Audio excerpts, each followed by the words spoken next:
Hello everybody. So today I want to talk about calculus.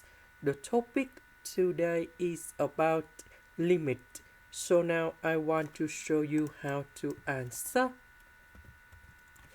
About x, we can put into the square root of x to the power of 2.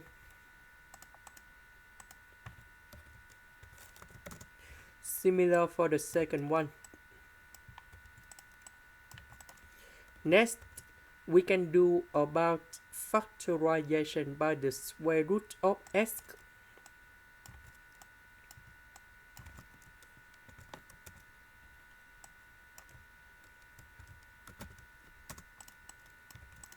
Now we can simplify the square root of x on numerator and denominator.